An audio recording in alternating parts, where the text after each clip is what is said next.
Covered major details of interstate NEET undergrad paper leak exam.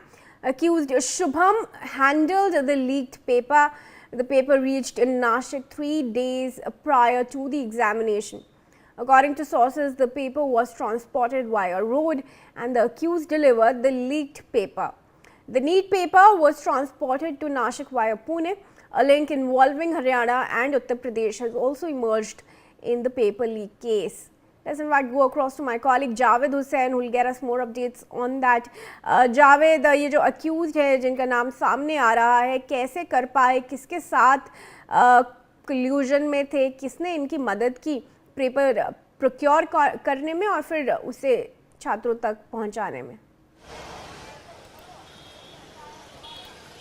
देखिए, बहुत बड़ा nexus है। जिस तरीके से साल 2024 साल 2025 में जिस तरीके से बिहार और झारखंड में जिस तरीके से नीट का पेपर लीक हुआ था, जिस तरीके से पेपर जो है ट्रंक के जरिए एक रिक्शा के जरिए भेजा गया था पिछले साल, अगर हम बात करें नीट पेपर लीक मामले में, उस वक्त पूरी तरह से नेक्सस था। उसमें कई लोगों की गिरफ्तारी हुई थी और ये मामला बाद में सीबीआई को हैंडओवर किया गया था। ठीक उसी तरीके से इस वक्त की अगर हम बात करें नीट 2026 यूजी एग्जाम को, तो इस वक्त मैं एनटीए के दफ्तर के बाहर हूँ और इस वक्त सीबीआई की 5 लोगों की जो टीम है, जो जांच टीम है सीबीआई की, वो 5 लोगों की टीम इस वक्त एनटीए के दफ्तर में है पहुंची है। मैं आपको तस्वीरों के जरिए बताऊंगा कि ये जो मेरे पीछे बिल्डिंग देख रहे हैं, इसके बिल्कुल अंदर की तरफ 5वें फ्लोर पे एनटीए का दफ्तर है।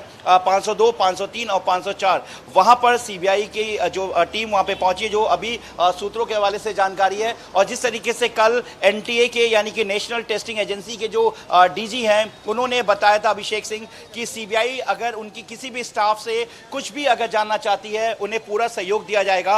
और जो भी इंफॉर्मेशन है, क्योंकि नीट यूजी का जो पेपर है, एग्जाम है, वो जो है एनटीए कंडक्ट कराती है। इस वक्त सुरक्षा आप देख सकते हैं, क्योंकि इस नीट की पेपर लीक और गड़बड़ी मामले में जिस तरीके से पूरे एग्जाम को कैंसिल किया गया और नए डेट का इंतजार किया जा रहा है, और जब एनटीए की तरफ से सरकार से, जो भारत सरकार से डिस्कस किया गया था, शिक्षा मंत्री से इस बारे में पूरा बताया गया था, तो इस एग्जाम को कैंसिल करने का निर्णय लिया गया था। उसके बाद से पूरे देश में जहां एक तरफ प्रदर्शन चल रहा है, तो वहीं राजस्थान एसओजी की अगर हम बात करें, तो बाकी स्टेट जहां जहां इसका नेक्सस है, वो अपनी इन्वेस्टिगेशन कर रही है और ये पूरा जो मामला है अब सेंट्रल ब्यूरो इन्वेस्टिगेशन को हैंडओवर कर दिया गया है। एसओजी राजस्थान की अगर हम बात करें, तो ये जानकारी है कि एसओजी राजस्थान की जो एसओजी है, उन्होंने सीबीआई को तमाम जिन लोगों को हिरासत में रखा गया था, जिनसे पूछताछ की जा रही थी, उनकी एक लंबी लिस्ट दी गई है। 150 से जो ज्यादा छात्र हैं, उनको, उनके दोस्तों को, उनके पेरेंट्स को, उनके मिडिल मैन को, जिनके जरिए वो तैयारी कर रहे थे या इस पेपर से जिस तरह से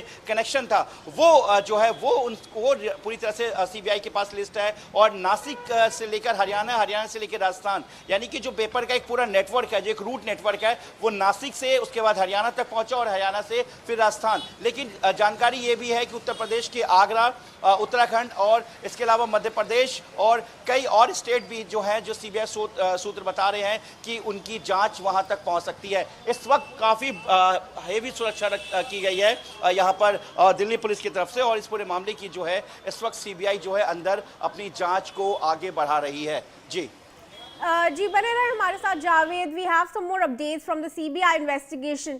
Now, the CBI team has reached viewers the National Testing Agency headquarters in New Delhi. The CBI is probing the paper leak case. Massive security has been deployed outside there.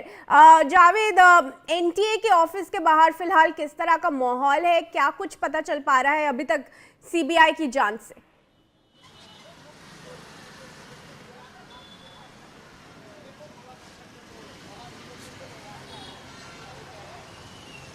Javed, सुन पा रहे हैं हमें?